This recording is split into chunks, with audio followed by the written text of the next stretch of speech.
अंतिम छोर और दूर दराज के क्षेत्रों को जोड़ने और पर्यटन को बढ़ावा देने के लिए मैं समुद्री विमानों के स्वदेशी निर्माण को प्रोत्साहन करने का प्रस्ताव करती हूँ।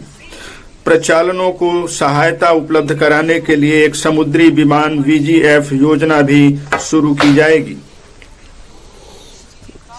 कार्बन कैप्चर उपयोगिता और भंडारण CCUS दिसंबर 2025 में शुरू किए गए रोड मैप के अनुसार बड़े पैमाने पर CCUS प्रौद्योगिकियां विद्युत, इस्पात, सीमेंट और रसायनों सहित 5 औद्योगिक क्षेत्रों में अंतिम उपयोग अनुप्रयोगों में अधिक तैयारी का स्तर प्राप्त करेगा।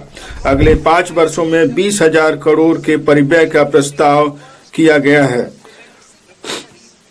शहरी आर्थिक शहर भारत के विकास, नवाचार और अवसरों के इंजन हैं। अब हम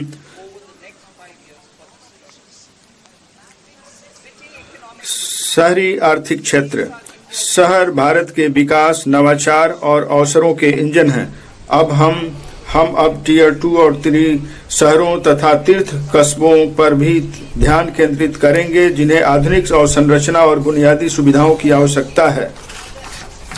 इस बजट का लक्ष्य उनके विशिष्ट विकास कारकों के आधार पर शहरी आर्थिक क्षेत्रों का मानचित्रण करके समूहों की आर्थिक शक्ति का उपयोग करने के लिए शहरों की क्षमता को और अधिक बढ़ाना है। सुधार सह परिणाम आधारित वित्त पोषण तंत्र से चुनौती मोड के माध्यम से उनकी योजनाओं को लागू करने के लिए 5 वर्षों में प्रति CER 5,000 करोड़ का आवंटन प्रस्तावित है। पर्यावरण से सतत यात्री प्रणालियों को बढ़ावा देने के लिए हम शहरों के बीच विकास संयोजक के रूप में 7 उच्च गति रेल कॉरिडोर। छोटे लोन के लिए सरकार अब गारंटी देगी। 5 साल में 20 नए वाटरवेज बनाए जाएंगे। पटना, वाराणसी में जहाजों की मरम्मत होगी। हैदराबाद जर्जर इमारतें जो हैं उन्हें तोड़कर दोबारा बनाया जाएगा।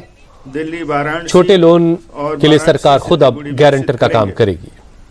ऐसे कई प्रावधान इस बार के बजट में किए गए हैं।